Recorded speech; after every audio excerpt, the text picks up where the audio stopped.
So welcome to the very first Heartshine Dharma talk. This is a new series that I'm starting, and I was very inspired to start this series.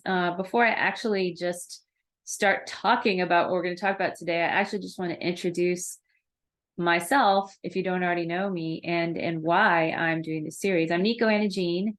Welcome to my channel, and I help transformation professionals unleash their potential for peace, purpose, and prosperity by releasing narcissistic trauma. And I have a lot of tools and a lot of skills that I have collected over the years that I used, for my own personal growth and spiritual growth and releasing this kind of trauma. And I've also helped many, many others in my practice. And I wanted to actually just really start this because I feel like that, in addition to all of this personal growth work that we do, using really amazing tools that are evidence-based, and that we can measure and we can see the results and are, sometimes they're more academic and these healing modalities that have been blended over time with one another.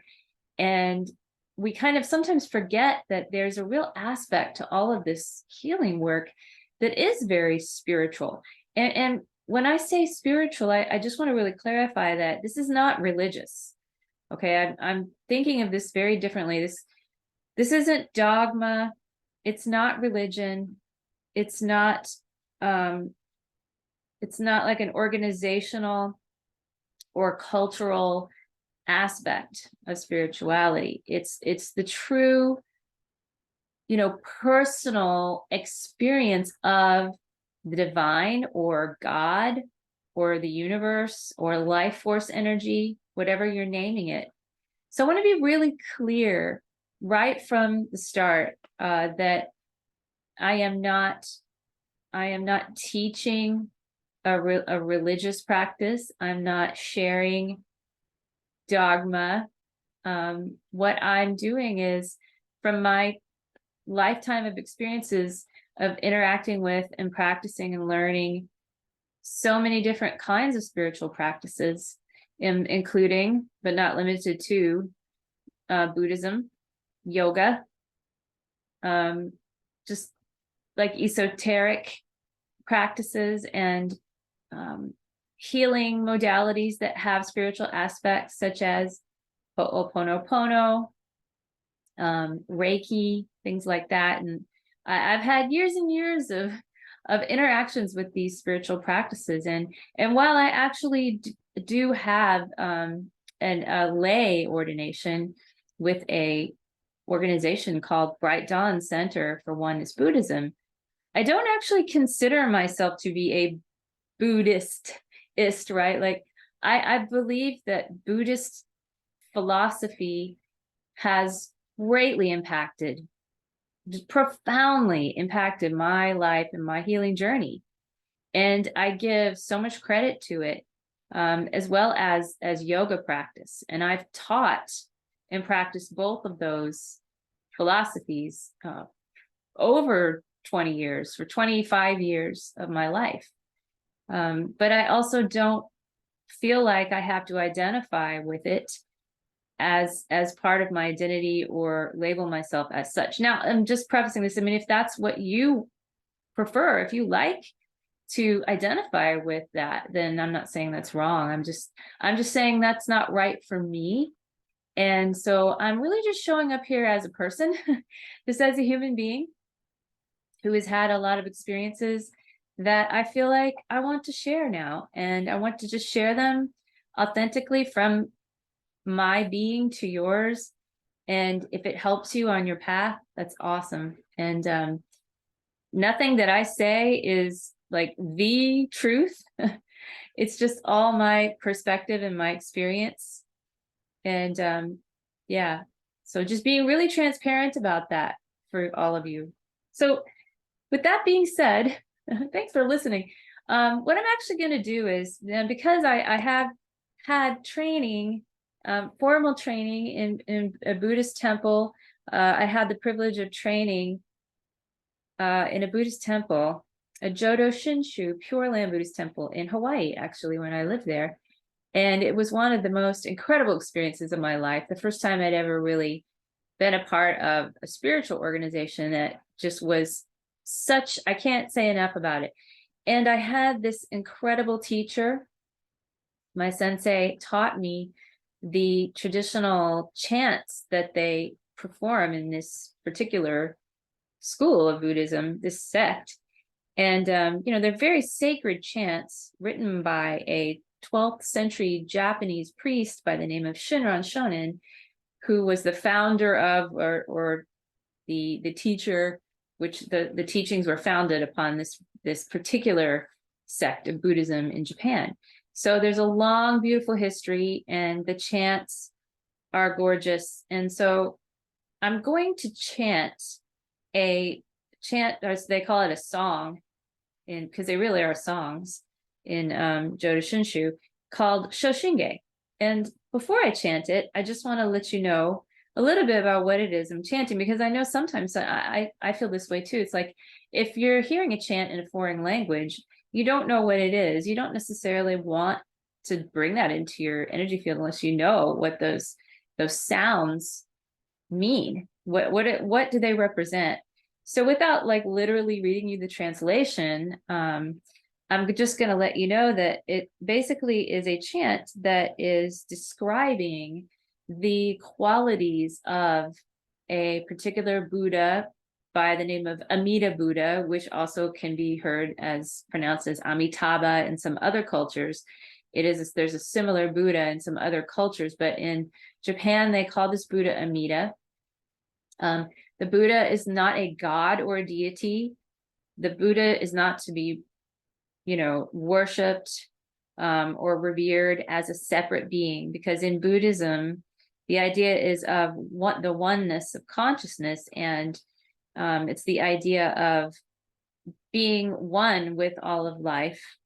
And so there's no deity, there's no separation theology there. So Amida Buddha is described as it's a being of pure light and love, which I believe and I interpret this as just a high level of consciousness, a very high level of consciousness, and said to exist in what is called the Pure Land, which is not to be confused with, say, a Christian heaven, but it is a concept which is a state of consciousness. So a place being a state of consciousness, not necessarily a real place that is a separate place from here, like earth and heaven, and earth being these two places, but just a state of consciousness. So within these phrases that I'm going to be chanting, this is the energy of this incredible light of Amida Buddha and the qualities and the Pure Land. It's a state of consciousness. So that's the best way I can describe it to you quickly. And so if that sounds good to you and you want to listen to this chant, it's pretty complicated, so it'd be difficult for you to chant along unless you actually had maybe some training in how to pronounce these characters. And I will tell you that I don't certainly pronounce them like a Japanese person would, but it is just the energy that matters. So I'm going to chant a short part of the Shoshinge to you. And so I invite you to just get comfortable, get, kind of like you would be in a meditative position. You can close your eyes if you like, and just listen to the chant. Just let it come into your being. Just be present. So take some breaths with me, in through the nose and out through the nose and mouth. A couple more breaths.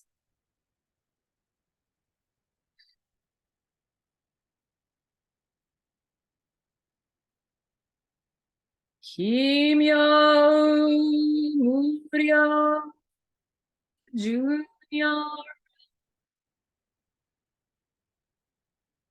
Namo Hukashi Ko Hozo Satsui Zai Zenji 在お仏性、刀剣勝仏浄土理、国土に天自然万、こに見着主将が、超つけ大不税、五行しゆいし所住、十世名称もちっぽ、不法よ無変更、無限大公園の少女漢字地でと、不難難事無償と、超日学校精進説、一切群上無合唱、本願名号少女が、自心信行願に、浄土学書大涅槃、一子松道願成就、如来将棋公修正、唯殺弥陀本願会、上五直悪事群上会、お心如来如実言、のほつ一見喜愛心、普段本の特根派、凡上逆法再演入、入手し入外一味、摂取信号上昇号、意の随派無病、貪に信条し運、即応調節語悪臭、一切善悪本部人、門心如来偶然願、仏言古代証下者、税人名分大理系、弥陀仏本元年仏、邪見教満なく修上、信行十字人民難、南中市南昔、インド祭典シロンゲ、中華自治生きしこそ、現代証拠聖書医、妙如来本税置き、釈迦如来要素言、一種五名南天寺、宇宙大師出頭聖、質の財派右見、前雑大乗無情法、召喚時事小安楽、賢治南行六六、新行異行指導楽、億年弥陀仏本願、次年即時入出場、唯の少々如来語、お法大悲偶然音、天神菩薩尊の説、奇妙無下光如来、一種たら見真実、光線王朝大聖願。None of that is. None of that is. None of that is.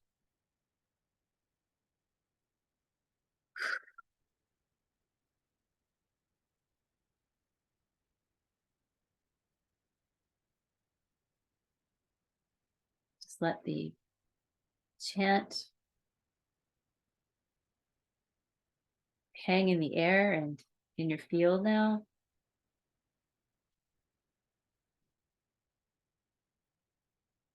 Just breathe a couple breaths with me.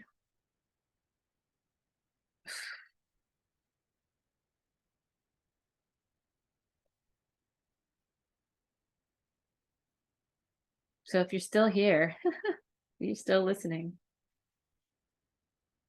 That's pretty good that you made it through that chant. Not a lot of people can have that kind of attention in our world, right? In our world of social media, and there's so many distractions in life. So I recommend that you just let it be what it is. Let the chant be there. Let it be in your field. Don't try to judge it or figure out if it's having some effect or what it means, but just letting it be, just accepting it's there. And I will tell you that, man, this chant has been in my life. I just was reflecting on this the other day, for over 20 years. Over 20 years, this chant has been in my life. And I will tell you that, even though I don't go to a temple anymore, not even near one anymore anyway, but I don't, like I said, I don't call myself a Buddhist priest, or I don't, because I'm not, but I don't call myself a minister or anything like that, or even just say I'm a Buddhist. But this chant, I believe, changed my life, because regardless of the structure that it came through, right? The structure, the physical structure, the structure of people that it came through from so many years ago, that's moved through time, and it's moved through these structures of this organization and all the people who've moved it through time, that it came to me, in my lifetime. And it came to me in a time where I really needed something to hold on to. I needed something stable. I needed something other than what I have been holding on to in my life, like really unstable external things, relationships, factors. And when I believe that I was called to this temple, because I'll just tell you this, is that I had no idea what this particular temple was. I didn't even know it was a temple. It was in this town that I lived in Hawaii. I just moved to Hawaii. I'd only been there a couple months, and I was driving up and down the road in this one town that I was living near, and I kept seeing this really interesting statue that was within these walls of this really cool building. And I mean, I really couldn't tell it was a temple. It didn't really look like what I thought a temple was supposed to look like. It looked more like kind of a rec center or something, but there was this amazing statue at the gate of this temple.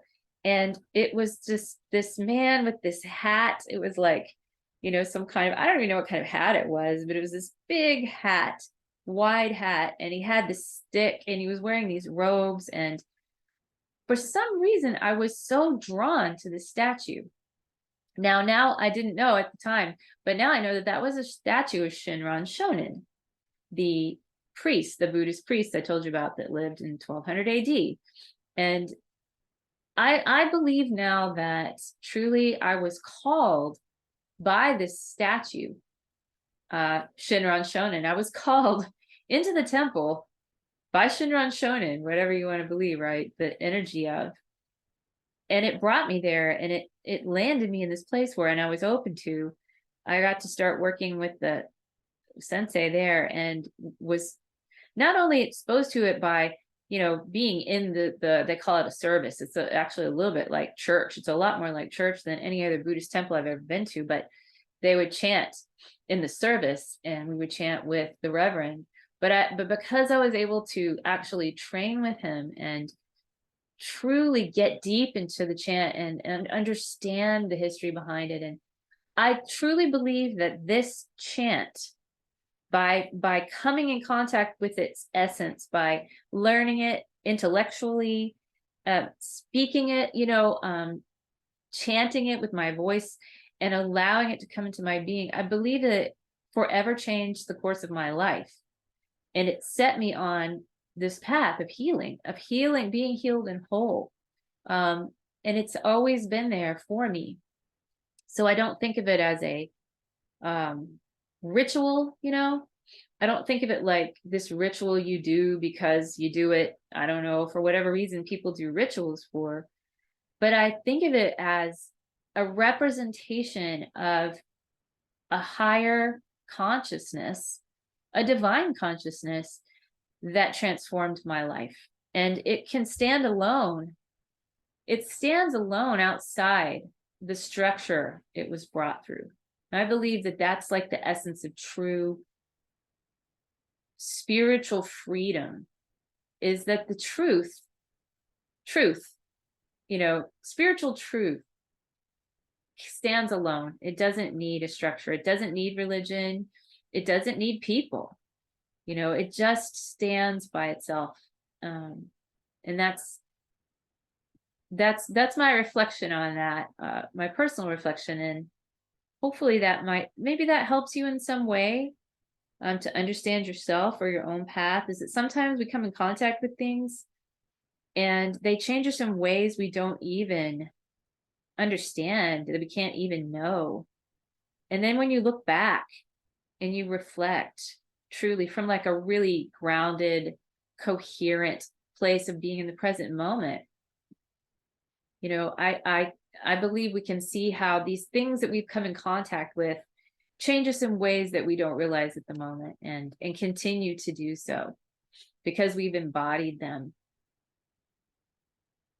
So that is the conclusion of my Dharma talk today.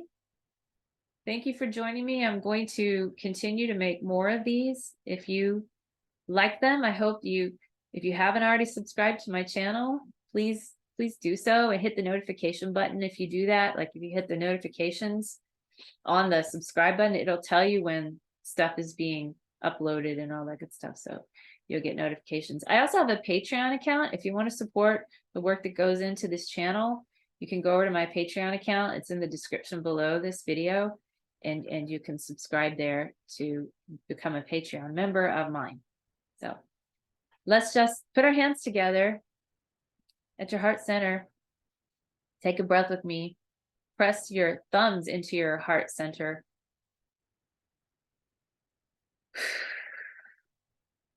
May you be at ease and know joy. We'll see you next time. Bye, everyone.